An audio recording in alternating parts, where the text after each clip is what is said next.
is Gujarati Society office. कर्ण प्रकटीकृतः गोकुलेश स्वरूप श्री वल्लभ शरणं मम भजनानन्ददानार्थं पुष्टिमार्गप्रकाशकः करुणावरणीय श्री वल्लभ शरणं मम श्रीकृष्णवदनानन्दो वियोगानलमूर्तिमान् भक्तिमार्गाब्जभानुश्री वल्लभ शरणं मम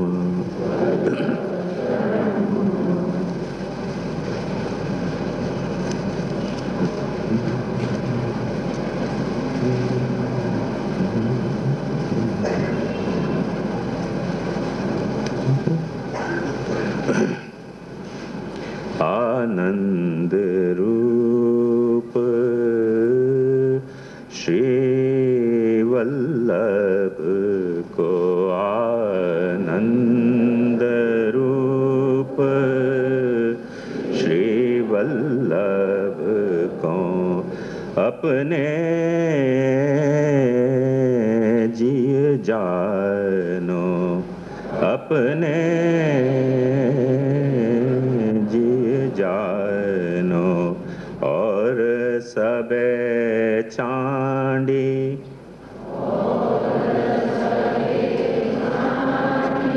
इन्हीं को मानो आनंद रूप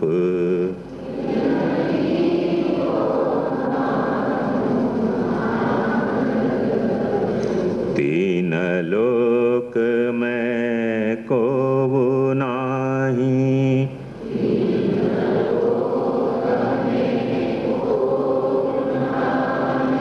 पटतर को आवे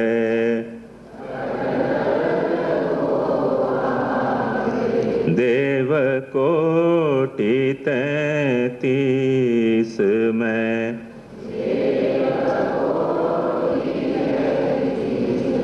को पार न पावे आनंद रूप श्री वल्लभ को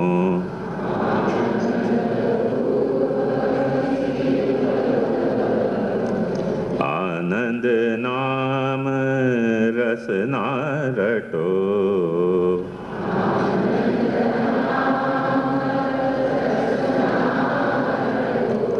रटो अर्थ ही विचार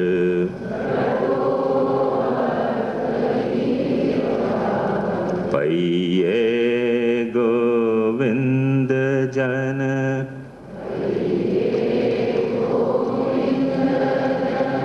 जप किए पुष्टि पदारथ चार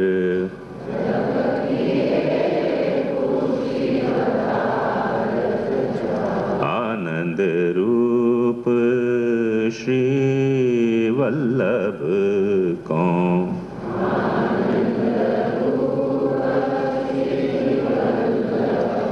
तन मन धन यह मेरो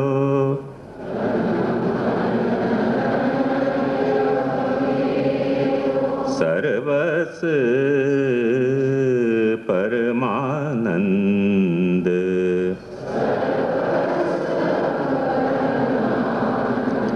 श्री वल्लभ भजहु निस दिन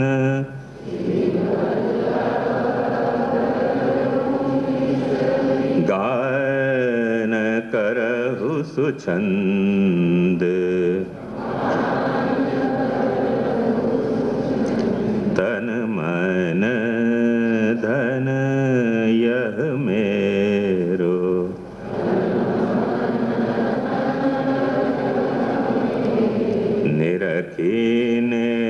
सखी मेरे नैन सिराऊं।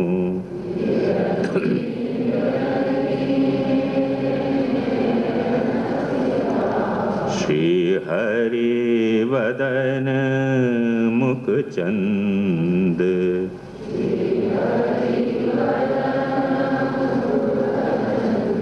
आनंद मगन सदा रहूं।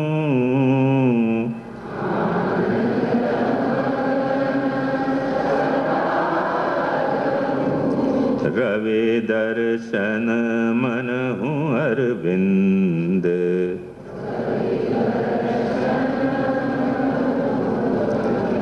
तन मन धन यह मेरो,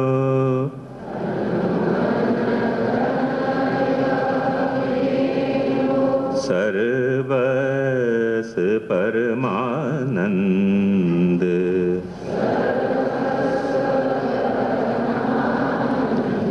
सुभग मूरति जिन नैनन निरखे,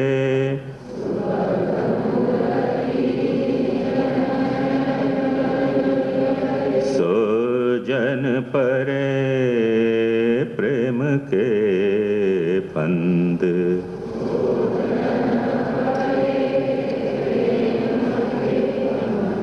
यह महानिधि मेरे हृदय कमल ते,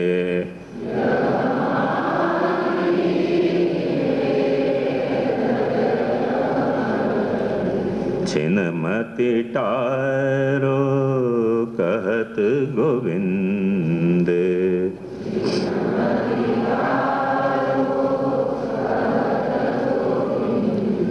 तन मन धन यह मेरो,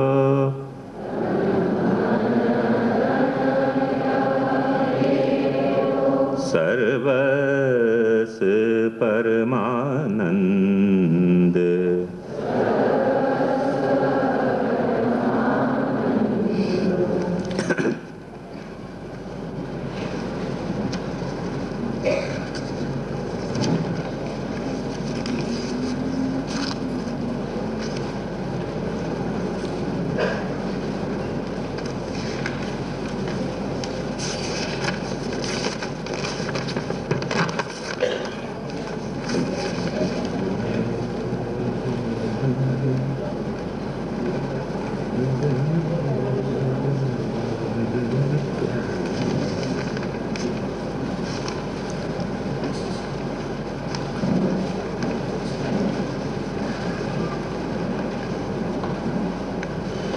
कल अपन ने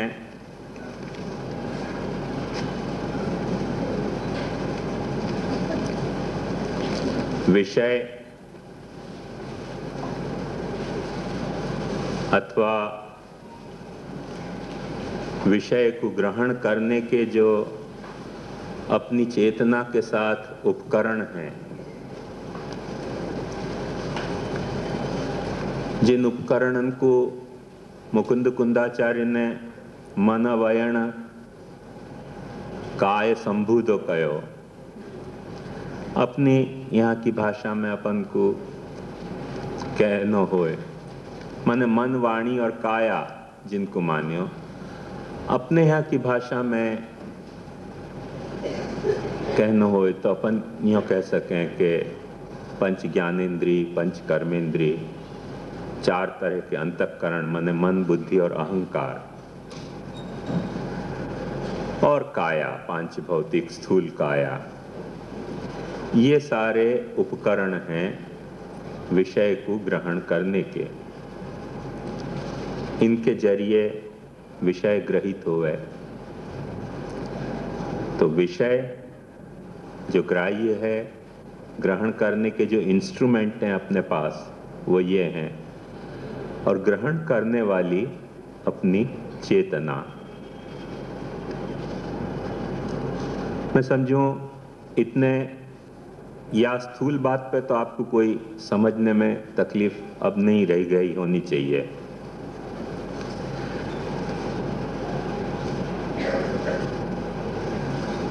अपने यहाँ जो बात बताई वह को एक स्वारस्य, बहुत खूबसूरत स्वारस्य,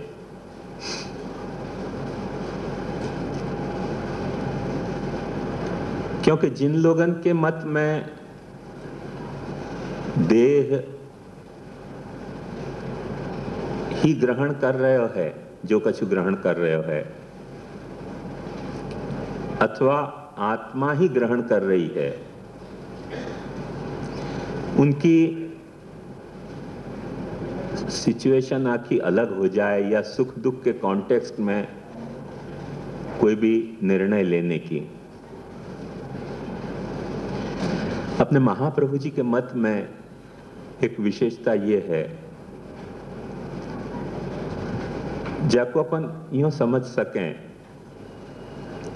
कि जो विषय ग्रहित हो रहे हो है, कल मैंने आपको ये बात बताई थी कि जो विषय अपन ग्रहण कर रहे हैं, महाप्रभु जी को मिथ्या नहीं मान रहे हैं, विषयों भगवान मान रहे हैं कि विषय भगवान है। और ये भी मैंने आपको कल बताया तो कि विषय जो दिख रहे हो है वहां में कोई गड़बड़ नहीं है, विषय को जो अपन देख रहे हैं वहां में गड़बड़ पैदा हो रही है। वो मैंने सूत्र भी आपको महाप्रभु जी को बताया तो विषयो भगवान विषयता मायाजन्य। यही संदर्भ में थोड़ी सी और स्पष्टता आवश्यक है अपने को। वो ये कि मैं समझूं कि अपन एक कैमरा का उदाहरण लें तो बात और सरल हो जाएगी। जैसे कैमरा है तो मोटे तौर पे कैमरा के नाम पे 3 चीज सामने आवे। एक तो वो फिल्म की रोल, एक कैमरा को इंस्ट्रूमेंट और एक लाइट। ये 3 चीज होए तो कैमरा कोई विषय को ग्रहण करे। अब देखो ध्यान से समझो कि ये 3 चीज सु ही सिर्फ ग्रहण नहीं हो जाए, कुछ एपर्चर को टाइम है, कुछ फिल्म को टाइम है, कुछ डायाफ्रेम है, शटर है, और भी बहुत सारे वहां में डेलिकेट फंक्शंस हैं, मैकेनिकल डेलिकेसीज हैं वहां में, और वो सारी बराबर पार पड़ें तब कोई बाहर को विषय कैमरा के भीतर बराबर ग्रहित हो जाए, वरना ग्रहित नहीं हुए। जैसे वही फिल्म, जो फिल्म अपन कैमरा में चढ़ा के लोड करके और फोटो पाड़ रहे हैं, वह फिल्म को, वह रोल को अपन ने कैमरा में लोड किए बिना बाहर खोल दी तो फोटो नहीं आएगा।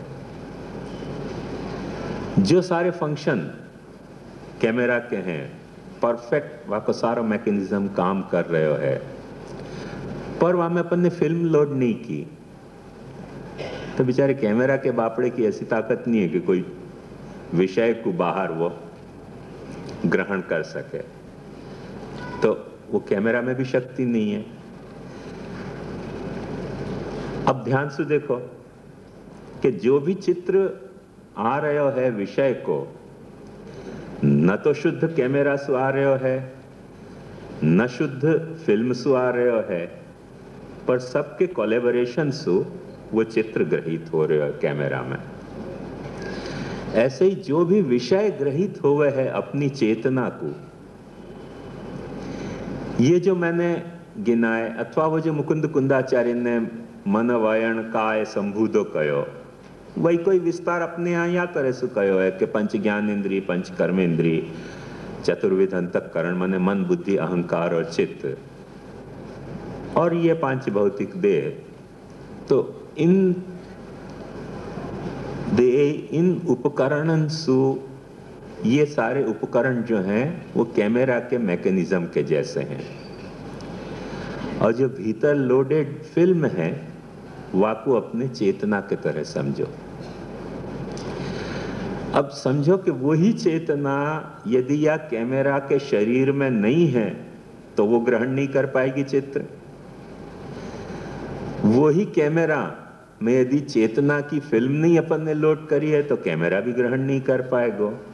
चित्र ग्रहण करने की एक डेलिकेसी है कि ये सारे इंस्ट्रूमेंट बराबर होने चाहिए और साथ ही साथ वहाँ में फिल्म भी लोडेड होनी चाहिए।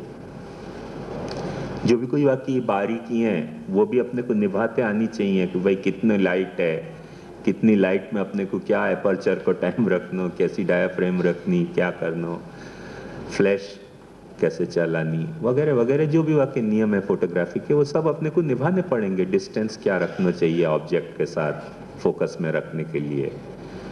तो पर फिल्म जाको अपन कैमरा में लोड कर रहे हैं वो फुल्ली जिम्मेदार नहीं है कुछ भी चित्र आने की, और न कैमरा टोटली जिम्मेदार है चित्र आने को। इन दोनों को आपसी सहयोग में कोई चित्र ग्रहित हो रहा है। विषय को जो बाहर खड़े हुए फिगर है जाको अपन फोटो पाड़ रहे हैं वो विषय है। तो अब एक बात ध्यान से समझो कि जब अपन ने ये परिस्थिति मानी विषय की, तब देखने में जो बिगाड़ आयो है अपन कह रहे हैं वो न तो फिल्म सु अकेले सु आ रहे है और न अकेले कैमरा सु आ रहे है और न अकेले विषय में कोई बिगाड़ है। इन सब के सिंथेसिस में कहीं कुछ गड़बड़ हो जा रही है। जैसे फिल्म भी अच्छी है और कैमरा भी अच्छा है, पर आपने वाकई जो टाइमिंग्स हैं वो बराबर नहीं दिए। क्यों, झूठ तो नहीं कह रहे हो ना? तो वो टाइमिंग्स आपने बराबर नहीं दिए तो फिर फोटो बिगड़ जाएगा। लाइट ज्यादा दे दी, लाइट कम दे दी तो फोटो बिगड़ जाएगा। तो बहुत सारी बातें हैं, उनकी डेलिकेसी को विचार किए बिना अकेले विषय के पीछे डंडा लेके पड़ जानो कि जो भी विषय है वो खराब है, या अकेले देह इंद्रिय प्राण के पीछे पड़ जानो प्राण लेने के लिए कि ये जो कुछ खराबी है सो इनने पैदा करी है, या अकेले आत्मा को डंडा मारे हुए जानो। भाई ये सारे व्यात को मेल में जो कुछ घटित हो रहे हो, जो कुछ खराबी भी हो रही है। ये जैसे अपने यहाँ की मिनिस्ट्री की कलेक्टिव रिस्पॉन्सिबिलिटी हो गए, कोई मिनिस्टर सोल ली, जैसे ट्रस्ट में भी जो भी कुछ सच्चो या खोटो डिसीजन लिया हुआ कि कलेक्टिव रिस्पॉन्सिबिलिटी हो है, सोल रिस्पॉन्सिबल कोई भी कोई नहीं हो है, क्योंकि बहुत सारे ने मिलकर कुछ काम किया है, अकेले कोई ने कुछ नहीं किया है। तो जो भी गड़बड़ है वाकई भी कलेक्टिव रिस्पॉन्सिबिलिटी है, और जो भी ठीक है वाकई भी श्रेय भी सबको कलेक्टिवली जाएगा, सिंगली कोई कुछ जा नहीं सके है। और ये जो इनकी या तरीके की जो जोड़ तोड़ बैठाई है, वह जोड़ तोड़ को मैं अकेले कोई की निंदा करनी महाप्रभु जी के हिसाब से जाती है। हर बात को समझना पड़ेगा कि सिंथेसिस में कहाँ गड़बड़ भाई। वस्तु इनमें से एक एक सिंगल ही छांटोगे तो सब बराबर है, कहीं कुछ गड़बड़ नहीं है। पर उनके आपसी सिंथेसिस होने में, सिंक्रोनाइज होने में गड़बड़ होने के कारण फोटो में गड़बड़ आ रही है। कैमरा में कोई गड़बड़ नहीं है, माने विषय में कोई गड़बड़ नहीं है, प्रकाश में कोई गड़बड़ नहीं है, फिल्म के रोल में कोई गड़बड़ नहीं है। पर यदि वो सिंक्रोनाइज नहीं हो पा रही है एक दूसरे से तो डेफिनेटली गड़बड़ हो जाएगी। तो जो भी कुछ गड़बड़ी है वो सिंक्रोनाइजेशन की गड़बड़ी है, सिंगली या में कोई भी वस्तु में कुछ भी गड़बड़ नहीं है। महाप्रभु जी या एजम्पशन से चले हैं, क्योंकि हर कृति जो है यहाँ में प्रभु की है।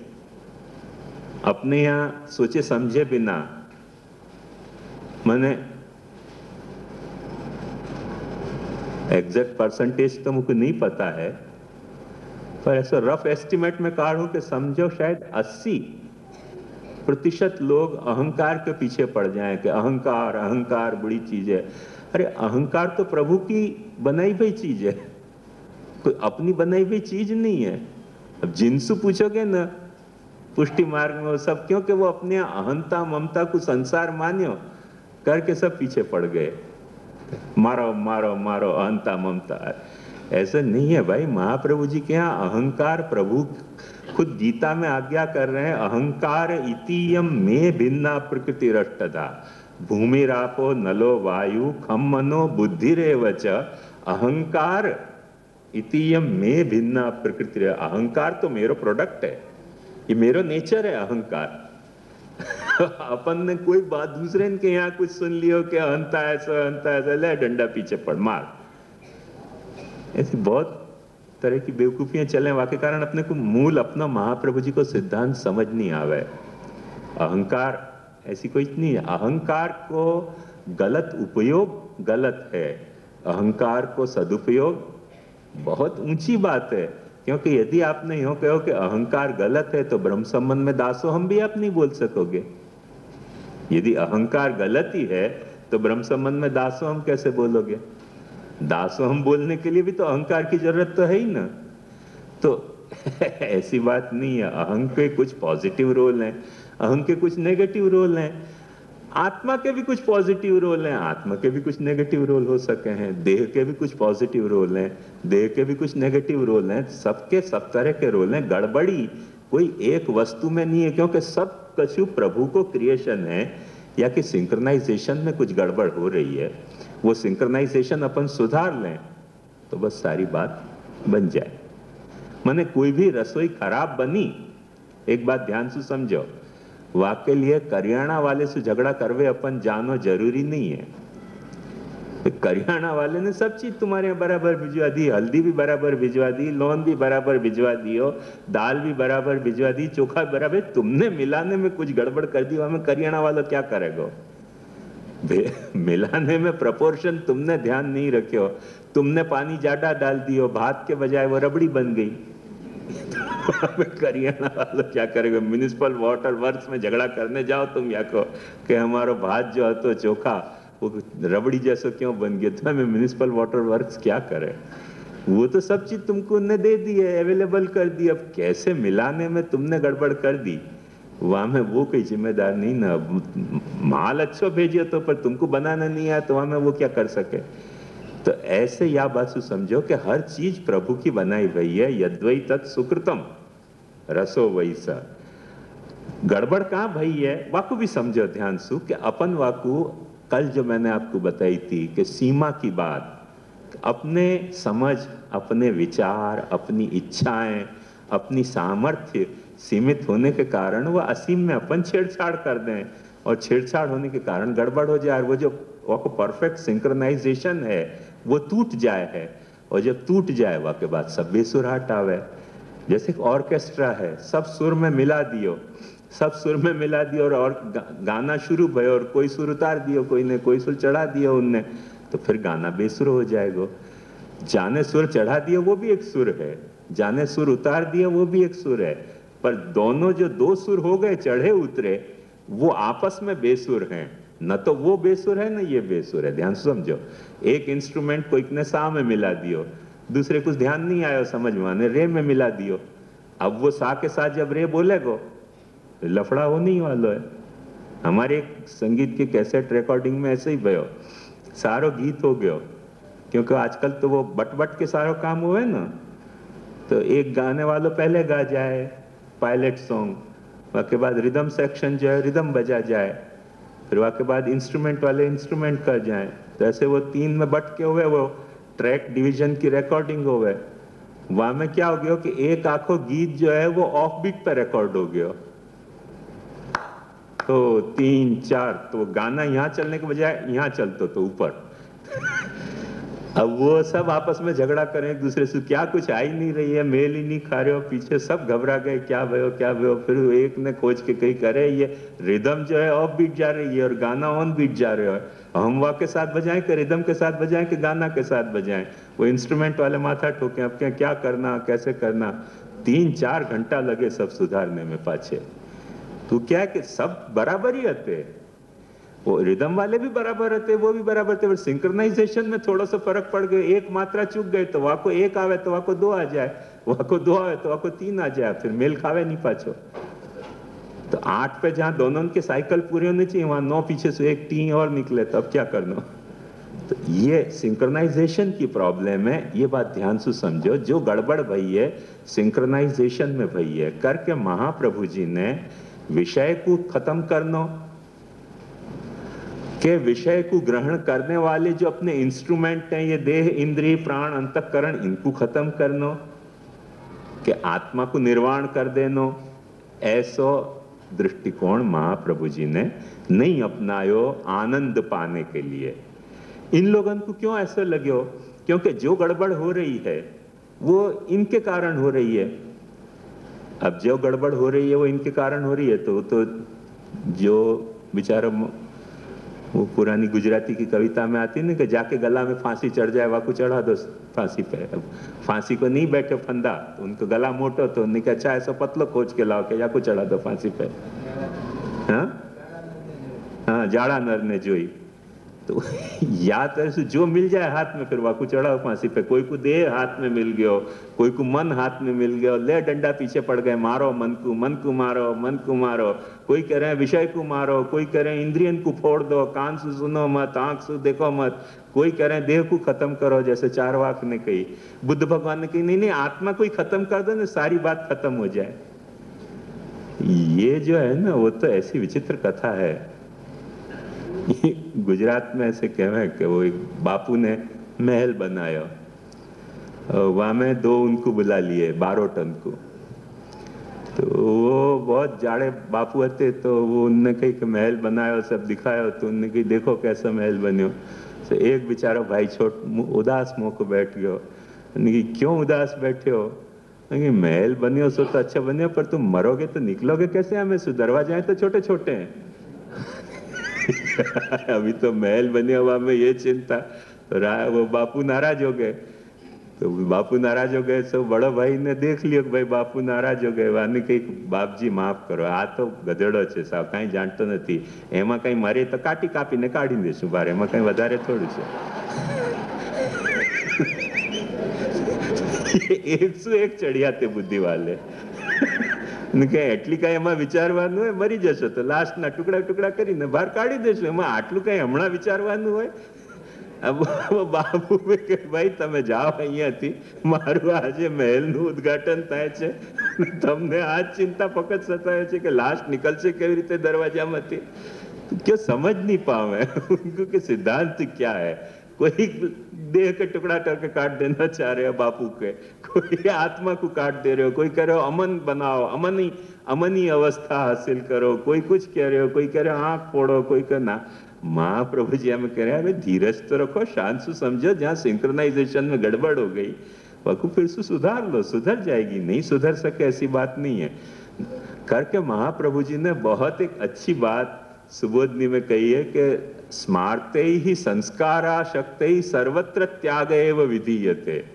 जिनको संस्कार करना नहीं आयो है उनने त्याग की बात बताई। संस्कार मने रिफाइन करना, जाकू वस्तु को सुधारना आवे है वाकू ऐसा त्याग की जरूरत नहीं है, वो सुधार सके वस्तु को। पर जाकू सुधारना नहीं आवे, वो हमारो गीत भी सुधर गयो। अंत में रिकॉर्डिस्ट ने काट कूट के वो टेप कोई जो एक बीट ज्यादा आती थी वाकू कैंची से काट के और जोड़ के और फिर पाछी रिपेयर कर दी, तो वो एक बीट जो आधे ज्यादा आती थी वो बराबर सुधर गई। वो इंस्ट्रूमेंट में नहीं सुधरी पर या तरह से सुधार गई। तो जाकू सुधारना आवे है, वो संस्कार करना आवे है, वाकू त्याग की जरूरत नहीं पड़े। नहीं तो हमारा भी मन वा बखत डामाडोल हो गयो कि शायद अब फिर से रिकॉर्डिंग करवानी पड़ेगी, सब आर्टिस्टन को फिर से बुलवाना पड़ेगा, क्योंकि कुछ पता ही नहीं चल रहा था कि एक बीट आगे कैसे बढ़ गई। पर महाप्रभु जी ने यह बात कहते हैं स्मारते ही संस्कारा शक्ति सर्वत्र त्यागे एव विधीयते। क्योंकि संस्कार उनको करना आवे नहीं, सुधारना नहीं आवे।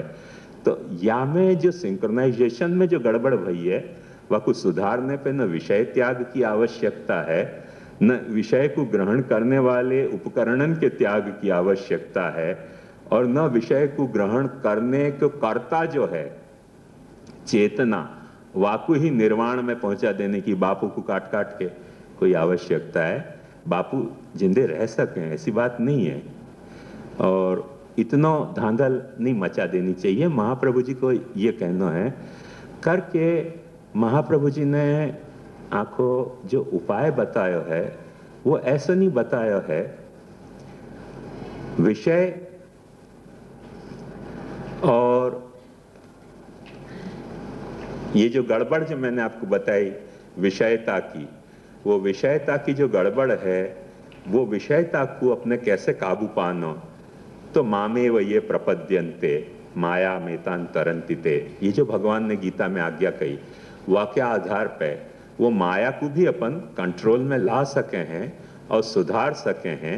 ये एक आपको दृष्टिकोण महाप्रभु जी को है। और वो जब सुधरेगो तब ये जो सारे आनंद की जो आंखों सेटअप है वो क्या होएगो, वाको कागज मैंने आपको दियो मिल गए होएगो, आज वितरित करवायो है, वो जरा आप देख लो एक वक्त, फिर अपन शुरू करें।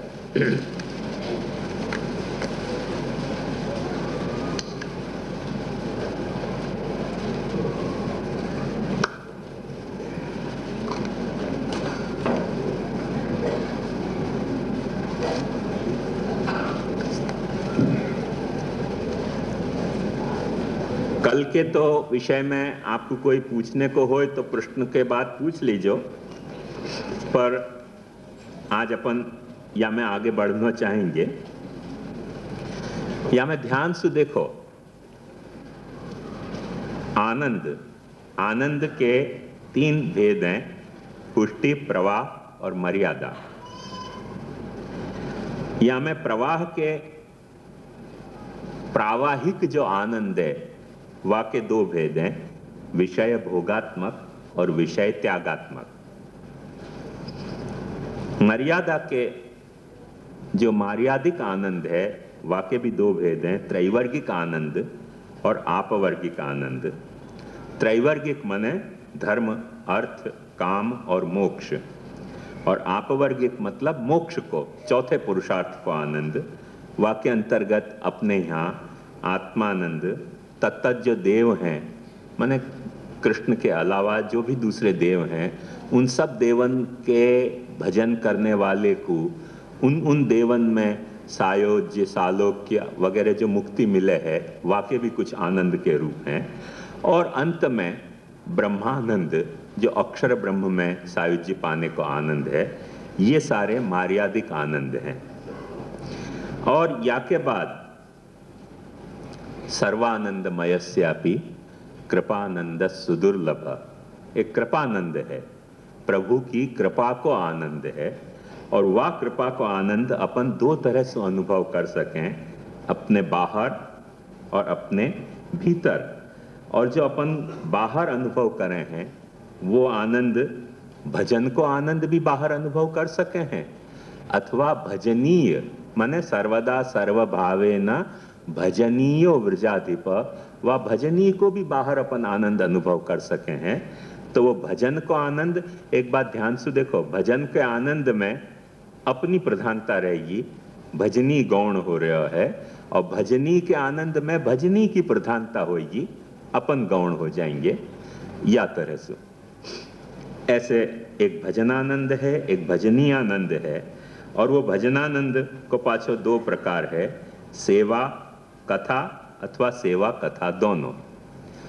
या मैं अक्सर जैसे अपने ये अहंकार के बारे में मैंने आपको बताया कि 80% या 90% लोगन में भ्रमणा फैली हुई है, ऐसे ये सेवा और कथा के बारे में भी हर एक ने अपनी अपनी ढपली, अपना अपना राग बजाना शुरू किया। क्योंकि जासू सेवा निभे वो यूँ कह दे कि सेवा जो है वो ही मुख्य है, जासू सेवा नहीं निभती हो, कथा निभती हो, वो कह दे कि नहीं नहीं ये सेवा वेवा सब गौण है, कथा मुख्य है। एक बात ध्यान समझो, सेवा भी एक आनंद है और कथा भी एक आनंद है, परमानंद है सेवा और कथा दोनों को निभना।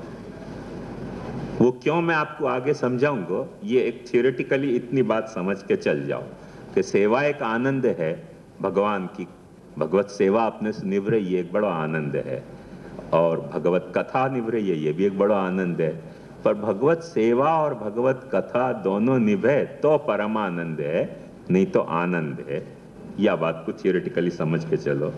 ऐसे ही भजनी आनंद जो है, भजनी आनंद में भी यही सिचुएशन है कि केवल स्वरूप को मैं अपनो चित्त को प्रवण हो जानो, आनंद है। पर स्वरूप प्लस लीला में भी प्रवण हो रहे है तो वो परमानंद है। वहां सेवा कथा वाली सिचुएशन क्यों अराइज नहीं हो रही है, ये बात भी ध्यान से समझ लो कि ऐसा तो हो नहीं सके कि लीला में प्रवण हो गए और स्वरूप में प्रवण हो ही नहीं। प्रैक्टिकली इम्पॉसिबल है। करके यहां सिर्फ 2 ही ऑल्टरनेटिव है, वहां 3 ऑल्टरनेटिव हो जा रहे हैं, यहां 2 ऑल्टरनेटिव, क्योंकि लीला में प्रवण हो रहे हो चित्त, लीला में चौंट रहे हो है। और लीला कैसी कि स्वरूप रहित लीला। तो ये तो कोई भूतली पुरुषोत्तम की लीला है तो कथा अलग है, बाकी तो कोई साक्षात पुरुषोत्तम की लीला में तो ऐसे हो ही नहीं सके। लीला में भी चित्त प्रवण हो रहे हो और स्वरूप में प्रवण नहीं हो रहे हो ऐसे तो कैसे हो सके। करके लीला की जो कथा है वह में ये ऑल्टरनेटिव नहीं आ रहे हो कि स्वरूप रहित लीला, असंभव कथा है। करके जहां लीला रहित स्वरूप में चित्त प्रवण हो रहे है वहां आनंद अपने को अनुभव हो रहा है। और वो स्वरूप जा वक्त अपने को लीला अनुभव भी कराने लग जाए तो अपने को परमानंद हो गया। ये जैसे बाह्य में है, बाह्य को मतलब अपनी आंख सु, अपने नाक सु, अपने कान सु, अपने हाथ सु, अपने जो भी कोई इंद्रियन के बाह्य क्रियाकलाप हैं उनसे जब अपन सेवा कथा कर पा रहे हैं, दोनों तो परमानंद है। और उन क्रियाकलापन से यदि अपन दोनों नहीं कर पा रहे हैं, केवल सेवा या केवल कथा कर रहे हैं, तो आनंद तो है ही प्रभु से जुड़े भाई ये एक्टिविटी होने के कारण। पर अभी परमानंद और भी या सो आगे कुछ हो सके, जब दोनों करें तभी पता चलेगा। ऐसे ही केवल स्वरूप को अपने को बाहर अनुभव हो रहे है, वो तो आनंद तो है, क्योंकि प्रभु का स्वरूप आनंदात्मक है। पर लीला विशिष्ट प्रभु को स्वरूप यदि अपने को अनुभव होने लगे तो वो परमानंद हो जाएगा। वो जैसे बाहर में है ऐसे ही आभ्यंतर में, मतलब बाहर कोई क्रियाकलाप नहीं चल रहे है, पर अपने को अंतर में ऐसो जाको अपने यहाँ मानसी सेवा फलावस्था पे कह सकें, अथवा साधना अवस्था में समझो कि सेवा को ध्यान है, सेवा को चिंतन है, सेवा को मनन है, ऐसे कुछ अपन करते हो, तो वो आभ्यंतर कोई प्रकार चल रहे हो सेवा और कथा को, वो सेवा या कथा को कोई आभ्यंतर प्रकार चल रहे हो, मननात्मक, स्मरणात्मक, जपात्मक, तो वो जो प्रकार चल रहे हो है तो वो आनंद है। और सेवा कथा दोनों को प्रकार वहां भी चल पड़ो तो परमानंद हो जाएगा अंतर में भी। और यही तरह से भजनी को आनंद जो है, माने प्रभु को स्वरूप अपने को अनुभव में आवे, तो जैसे बहुत से योग की प्रक्रिया में बतावें कि भगवत स्वरूप पे चित्त को एकाग्र करो, चित्त प्रभु को स्वरूप अपने चित्त में स्थिर हो गयो, तो स्वरूप स्थिर हो गयो तो आनंद प्रकट भयो। पर वाह स्थिरता के साथ कोई प्रभु की लीला भी अपने हृदय में स्फुरित होती रहती होए तो परमानंद हो गयो, स्थिर प्रभु के बजाय। तो ये आंखों अपने यहाँ आनंद परमानंद को सेटअप है। अब आपको ये विचार होता होगा कि सर्वोत्तम स्तोत्र में ये बखड़ जंतर कहाँ से आ गए हो, तो भाई ध्यान से समझो या बात को कि सब टीकाकार अपने अपने भाव सु महाप्रभु जी में अपनो अपनो आनंद और अपनो अपनो परमानंद खोज रहे हैं। तो कोई ये आनंद परमानंद खोज रहे हो, ये आनंद और ये परमानंद, कोई सेवा कथा को आनंद परमानंद खोज रहे हो, कोई लीला और स्वरूप को आनंद परमानंद खोज रहे हो। अलग अलग टीकाकार अलग अलग भाव सु अलग अलग आनंद परमानंद खोज रहे हैं। अब वहां में महाप्रभु जी सचमुच में कौन से आनंद परमानंद हैं, तो एक बात समझो, यदि धिया तो रुगाय विभावयंती तत्तद वपु प्रणय से सदनुग्रहाय।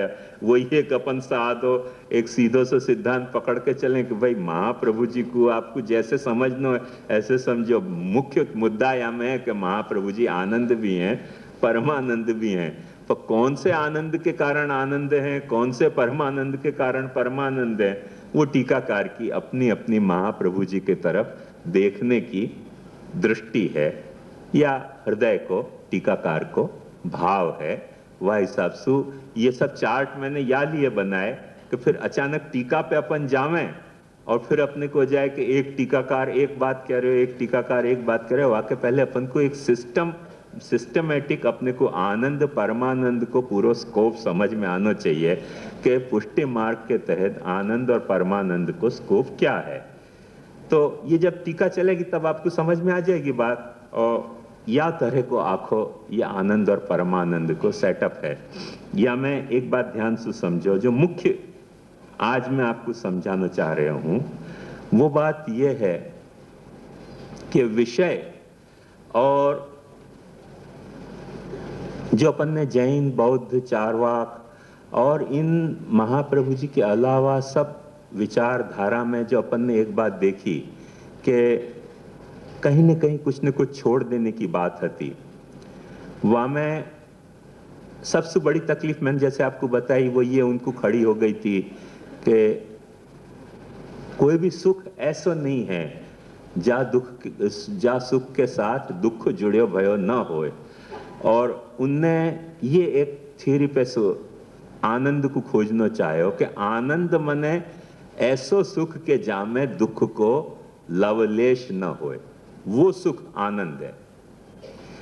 अब या धारणा से जब चले तब या धारणा से जब चले और उनने खोजना शुरू कियो तो उनको सर्वत्र जहां जहां खोजो वहां हर सुख कोई न कोई दुख सु जुड़े भयो मिलो करके उनने फिर या को गुनहगार खोजना शुरू किया। भाई या दुख सु जुड़े भय सुख को गुनहगार कौन है? फिर कोई को जो है वो देह मिल गयो, कोई को विषय मिल गयो, कोई को इंद्री मिल गई, कोई को आत्मा ही मिल गई, जाको जो मिल गई फिर वाको फांसी पे चढ़ाया गया है मुक्ति पाने के लिए। अब महाप्रभु जी खोजने चले आनंद, जैसे इनने खोजी ऐसे अपने महाप्रभु जी ने भी आनंद खोजा है। तो महाप्रभु जी जब आनंद खोजने चले तो महाप्रभु जी को सबसे पहले आनंद या रूप में मान्य ही नहीं भयो है कि जो दुख सु असंस्पृष्ट सुख है वो ही आनंद है।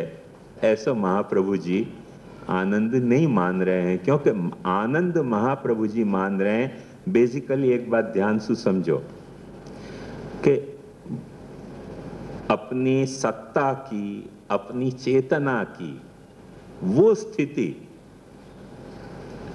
कि जा स्थिति में सहज रूप से प्राप्त करने के रूप से नहीं, सहज रूप से औपाधिक रूप से नहीं, माने एक्वायर्ड नहीं, नेचुरल, दोनों बात हो सके, एक्वायर्ड भी हो सके कोई चीज, नेचुरल भी हो सके। तो जहां में नेचुरली इंस्टिंक्टिवली अपनी सत्ता, अपनी चेतना में यदि ऐश्वर्य, वीर्य, यश, श्री, ज्ञान, वैराग्य ये सारी बातें मौजूद हैं अपनी सत्ता में, अपनी चेतना में, तो बस आनंद अपने में प्रकट है। और यदि ऐश्वर्य विहीन, यदि वैराग्य भी, ऐश्वर्य वीर्य विहीन, निर्वीर्य, ऐश्वर्य वीर्य, यशो विहीन, ज्ञान विहीन, वैराग्य विहीन, ये सारी जो भगवान के जो 6 गुण हैं, इन 6 गुणन से रहित जो अपनी सत्ता अथवा अपनी चेतना, वहां महाप्रभु जी कह रहे हैं कि दुख को तुमको भान हो रहे है, तो वो दुख को भान दुख जैसा कोई फिनोमिना है नहीं, दुख तुम्हारी विषयता है, दुख जैसी कोई चीज है नहीं, दुख तुम्हारा एक नजरिया है, दुख को कोई जनक कोई वस्तु नहीं है। एक बात ध्यान समझो कि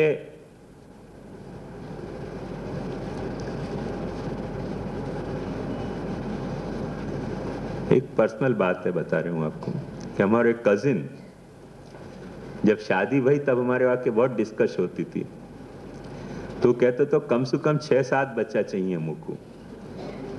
हम लोग सब मजाक उड़ाते हैं कि भाई 6-7 बच्चा को क्या करेगो तू? बोले क्यों नहीं, 6-7 बच्चा चाहिए। एक बच्चा भयो ना रात भर रोए, अब वो कहे कि डियर तुम संभालो इसको, डियर तुम संभालो उसको, कौन संभाले वो रात को रोते बच्चा को? अब वो क्या डार्लिंग तुम क्यों नहीं संभालते हो, क्या डियर तुम क्यों नहीं संभालते हो, रात को रोवे बच्चा कौन संभाले, नींद सबको आवे। तो ये बात ध्यान से समझो कि बच्चा की अपेक्षा तो सबको है, पर रात को बच्चा वो पैदा भयो ये बड़ो सुख है और रात को रो रहे हो ये दुख है। पर अंत में जैसी कि स्वाभाविक बात है, कोई की पुरुष ऐसे हो गए तो सब अपने अपने घर में आप जानते ही होगे, कथा मेरे कहने की नहीं हो कि कोई की पुरुष ऐसे हो जो बेचारा रात को बच्चा संभालते हो। अंत में ये जिम्मेदारी कौन की हो ये अपन अच्छी तरह से जाने कि रात को बच्चा रोवे तो कौन संभाले, और वाकु संभालने को दुख होवे कि नहीं होवे तो वाको दिल जाने, अपन क्या समझ सके वाह हकीकत को। तो ये बात समझो कि दुख क्या है, सुख क्या है। प्रसव पीड़ा तो कितनी पीड़ा है, तो जाकू संतति चैती होए वाकू प्रसव पीड़ा भी कितनी सुखद होती होवे है।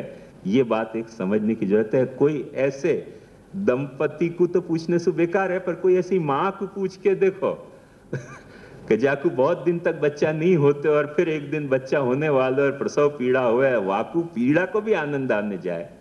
नहीं दुख है, नहीं है ऐसी बात नहीं है, दुख है सो तो दुख ही है, पर अंत में वो पीड़ा भी वाकू एक सुख के रूप में हुआ है। तो क्या दुख है ये विषय को वस्तु नहीं है, क्या दुख है ये तो आपको देखने की नजरिया है। जैसे वही मिर्ची बच्चा के जीभ पे रख दो, बच्चा रोने लग जाए, वही मिर्ची अपने को खाने को शौक हो जाए तो मजा आ जाए, एकदम आनंद आनंद हो जाए। क्यों आनंद हो जाए? क्यों कि मिर्ची दुख है कि सुख है ये निश्चित अपन नहीं कह सकें, अपने देखने को नजरिया है। बच्चा को दुख हो जाए क्योंकि वहां चाखी नहीं है तो इतना तीखो वाके तैयारी नहीं है चाखने की। तो ऐसे हर चीज के साथ यही कथा है। बहुत सारे शास्त्रीय संगीत को सुन नहीं पावे, उनको जबरदस्ती ले जाओ, उनको महान दुख हो जाए, त्राही त्राही हो जाए कि भगवान बचाइए क्या हो रहा, क्यों हो रहे हो, क्यों दुख हो जाए उनको। जिनको सुख होवे उनको महान सुख हो जाए। मुंह को कोई ऐसे कोई गीतन में ले जाए तो मैं घबरा जाऊं कि अब कैसे बचना है सो। तो दुख क्या है, सुख क्या है, कोई कुछ कह नहीं सके, कोई कुछ नहीं कह सके। अपने देखने की दुख जो है वो महाप्रभु जी कह रहे हैं विषयता है, और दुख जब विषयता है और सुख यदि दुख को अपोजिट है तो एक बात समझो कि सुख भी विषयता ही है। सुख भी विषयता है, न तो विषय सुख है न विषय दुख है, न विषय को ग्रहण करने वाले जो उपकरण हैं वो सुखजनक हैं न वो दुखजनक हैं, क्योंकि वो ही उपकरण है, वो के वही उपकरण सुख कभी देते होंगे, वो के वही उपकरण कभी दुख देने लग जाएं। वो ही के वही बुद्धि, वो को वो मन, वो की वो आंख, वो की वो वाणी कभी सुख देती हों कभी दुख देने लग जाएं, कभी दुख देती हों कभी सुख देने लग जाएं। बच्चा को मैंने, मेरी सबसे छोटी बच्ची थी ना, मेरे को एक मजा आती थी वह को देखने की। भीमसेन की रिकॉर्ड वाके माथे पे बजा तो जैसे ही भीमसेन आ करे होठ निकल जाते वो तक न जाने क्या आपत्ति सिर पे आ गई हो रही है। तो आज तक वो शास्त्रीय संगीत पसंद ही नहीं करेगी। क्या है हमें वाकू विचार हुआ कि हमें है क्या सुनने लायक, क्योंकि बचपन में मैंने वाकू कंडीशन ऐसा कर दिया भीमसेन बजा बजा के माथे पे बचपन में समझ नहीं पाती कि क्या हो रहा है सिर पे अचानक क्यों होने लगे। बेचारी के होठ निकल जाते वो करके थोड़ी देर में, ज्यादा देर वॉल्यूम बढ़ाया तो फिर वो भीमसेन के साथ संगति चालू हो जाती वाकई भी तो मुझे वो देखने में मजा आती थी करके मैं भी एक फील करता तो। पर एक बात समझो कि सहज संभव है कि वो ही दुख कभी थोड़ा सा सुनेगी, कभी थोड़ा सा समझेगी, कभी दो चार बार बैठेगी अब मैच्योर होने के बाद तो शायद पसंद भी आने लग जाए। नहीं ऐसी बात नहीं है, ऐसी कोई चीज नहीं है। अब वही कान में आ जो है वो कर्णकटु लगती थी, वही कान में आ शायद कर्ण मधुर भी लगने लग जाए। तो क्या दुख है क्या सुख है ये विषयगत नहीं है, ये बात ध्यान समझो। विषयता है अपनी, वो अपने विषय में भी नहीं है, अपने उपकरणन में भी, ग्रहण करने के उपकरणन में भी नहीं है। और जहां तक महाप्रभु जी के मत में आत्मा को सवाल है वो तो आप समझ लो कि बिल्कुल ऐसी है कि जैसे कोरी पाटी, अपने आप में वहां में कुछ है ही नहीं, अपने आप में वहां में कुछ है नहीं, कुछ है नहीं करके वो तो कोई कलर दे नहीं रही है, वो तो इनके साथ कोलैबोरेशन में इन्वॉल्व हो रही है करके वहां में वो प्रिंट आ जा रही है। वही फिल्म को यदि कैमरा के बाहर आपने एक्सपोज करी तो कोई चित्र उभरना नहीं है, कुछ भी उभरना नहीं है, वो तो कैमरा के भीतर है। कैमरा की सिस्टम ऐसी है कि वह सिस्टम के कारण, वह सिस्टम के तहत यदि वो फिल्म की रोल ओपन हुए है, खुले है, एक्सपोज हुए है, तो वो चित्र को ग्रहण कर पावे है। और वह कैमरा की सिस्टम के बाहर यदि वो फिल्म की रोल को अपन एक्सपोज करें तो कोई भी चित्र ग्रहण नहीं कर पावे। ये जो है या तरीके की अपनी आत्मा है कि यह देह, इंद्रिय, अपनी जो प्राण, इन सब की सिस्टम के जो मैकेनिक सिस्टम है, इनके तहत अपनी आत्मा जा वक्त विषय के सामने एक्सपोज होवे है तो विषय को ग्रहण कर पावे है। और जब इन सिस्टम के तहत विषय के सामने एक्सपोज नहीं होवे है तो विषय को ग्रहण ही नहीं कर पावे। सो बात ध्यान से समझो कि महाप्रभु जी के मत में जो आत्मानंद है, वो आत्मानंद निष्काम क्यों है, निष्क्रोध क्यों है, निर्लोभ क्यों है? वो चार्ट देखोगे तो पता चलेगा कि वो आत्मानंद जो मैंने बताया है वो निष्काम है, निष्क्रोध है, निर्लोभ है, निर्मद है, निर्मात्सर्य है। वह को कारण क्या? क्योंकि काम, क्रोध, लोभ, मोह, मद, मात्सर्य यह आत्मा में या मैकेनिक फंक्शन के कारण पैदा हो रहे हैं, वरना तो आत्मा में न कोई काम है, न कोई क्रोध है, न कोई लोभ है, न कोई मोह है, न कोई मद है, न कोई मात्सर्य है। आत्मा जो है वो तो एक शुद्ध चेतना है। वो वह तरीके की जैसे फिल्म की रोल है जहां में कुछ भी नहीं है और सब कुछ आ सके है। वाकू वह कैमरा में लोड करो तो अनलोडेड वाकू एक्सपोज कर दो तो हमें कुछ भी नहीं आएगा, जस्ट ब्लैंक ही रहेगी, जैसी सफेद की काली हो जाएगी या काली की सफेद हो जाए, और तो ऐसे ज्यादा कुछ हमें हो नहीं सके। तो ये बात ध्यान से समझो।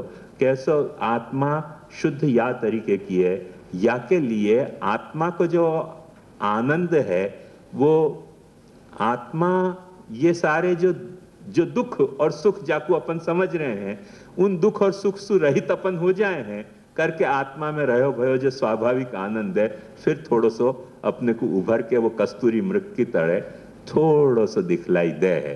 तब नहीं तो वापे तो अपना ध्यान जावे ही नहीं है, क्योंकि अपने को दिखाई देती वस्तु में अपना इन्वॉल्वमेंट इतना है कि जो देखने वालों है वहां पे तो कभी अपने को ध्यान जा सके। ये के लिए सारे अपने यहाँ के ही नहीं और पश्चिम के भी सभी दार्शनिक सब ये बात कहते रहे, no thy self, no thy self. भाई पहले अपने आप को तो जान लो तुम क्या है। जब गांव को जानने जा रहे हो तो अपने आप को जानने को मतलब क्या कि अपन क्या है खुद ये अपन जान लेंगे तो बहुत सारी प्रॉब्लम वहां से ही सॉल्व हो सके है, और वहां से भी सॉल्व हो जाएगी, और फिर बाहर को भी जान लेंगे तो वो भी सॉल्व हो सके। तो आत्मा महाप्रभु जी के हिसाब से स्वाभाविक रूप से एक साक्षी भाव में ही विराजी पई है।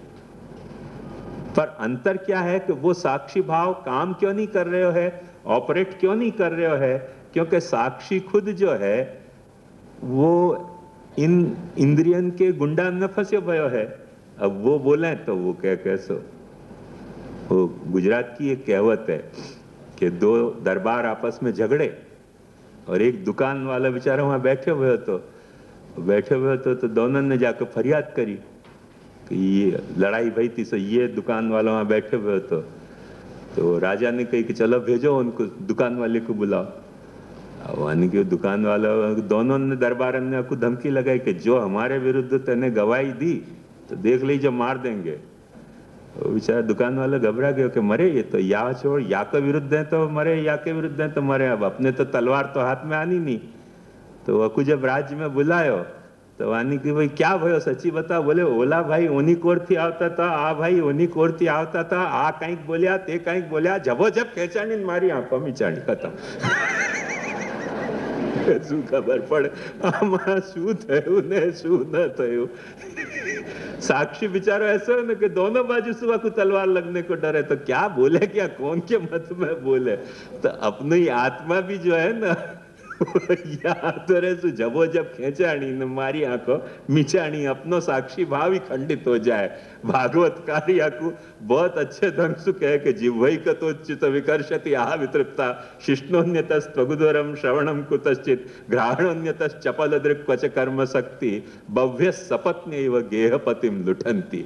या बाजी से आंख खींचे, जो मेरे पक्ष में नहीं दिया खत्म, अंधे हो जाएगा, कुछ मजा नहीं मिलेगा। वाह बाजी सु कान कुछ खींचाता नहीं करे, या बाजू से जीभ कुछ खेंचाता नहीं करे, या बाजू से चमड़ी कुछ खेंचा नहीं करे। अपनो साक्षी કે ભાઈ આ બાજુથી ઓની કોરથી આની કોરથી બધા કોરથી આવે છે, બધા કરે છે, હું ક્યાં જાઉં, દરિયામાં પડું, મરી જાઉં, આંખો મીચી લો ને યાર, બોલવાનું જ નહીં, આમાં બોલીએ તો મરીશું।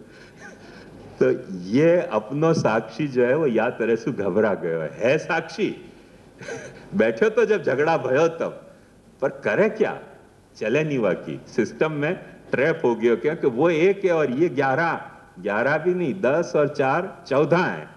तो एक वर्षिश में दिया, ये कहानी है दिए की और तूफान की, निर्बल से लड़ाई बलवान की जैसा, कि वो एक बेचारो छोटो सा आत्मा और ये 14 सब झगड़ाबाज, 101 गिलिंडर। तो वो क्या कि यार छोड़ो ना, अपने काय को साक्षी देनी, जो जो को आंख को देखना है ना चल देख, कान को सुनना है चल सुन, कान जीभ को स्वाद लेना है चल ले तो जा, सबको हाँ हाँ करते रहे, क्या अपने क्या फायदा झगड़ा करके। वहां में फंस गई है आत्मा, बात ख्याल में करके वो जबो जब खेचाणी और वाको मारी आंखों मिचाणी में साक्षी भाव वाको मिच गयो है, खत्म नहीं भयो है। ध्यान से समझो, जैसे वो जो दुकानदार हतो वाको साक्षी भाव खत्म नहीं भयो, मिच गयो है, दब गयो है, क्योंकि कौन के पक्ष में बोले, क्या बोले, मुश्किल है बोलना, करके साक्षी भाव मिच जाए है, अपनो साक्षी भाव खत्म नहीं हुए। पर यदि अपन वाकु थोड़ो सपोर्ट करें, या इंद्रिय को कंट्रोल में लाके, या मन को कंट्रोल में लाके, या बुद्धि को कंट्रोल में लाके, या अपने अहंकार को कंट्रोल में लाके, मैंने एकाध दल बदले। ये पार्टी मिनिस्ट्री कैसे बदले, 2-4 दल या में सु वा दल में सु 2-4 जो MP या दल में आ गए, और मिनिस्ट्री फिर गौड़ा की चली जाए। या ढंग से कि ये जो मिनिस्ट्री सब बन गई है इनकी मेजोरिटी में, और ये बेचारो दब गए हो, तो या के मत में 2-4 भी फूटे तो फिर कामकाज भांग फोड़ को शुरू हो जाए पार्लियामेंट में अपनी, या पार्लियामेंट में। तो कहां से कौन को फोड़नो, अब ये अलग अलग प्रकार हैं साधना के। कोई अहंकार को फोड़ के 2 बनावे एक को, भाई अहंकार फूट गया, फिर धीरे धीरे बुद्धि भी फूटेगी, या पक्ष में फिर या इंद्रियन के बजाय या के पक्ष में आ जाएगी। मन आ गया हो तो और आ जाए, मन बहुत लेटली आवे, जल्दी नहीं आवे, मन सबसे छेले फूटने वाला है, बाकी शायद घूस ज्यादा होगी। तो ऐसे अलग अलग प्राइस हैं इन MP की, कि कुछ प्राइस इनको चुकानी पड़ेगी, वो प्राइस इनको चुकाओ तब ये इंद्रियन को सपोर्ट करने के बजाय आत्मा के सपोर्ट में भय। और समझो कि 14 है पूरो, हमें से 7 या तरफ आ जाए, 7 या तरफ आ जाए तो आधी प्रॉब्लम तो सॉल्व हो ही जाए। साधना पद्धति अपनी कहां से कहां पहुंच गई।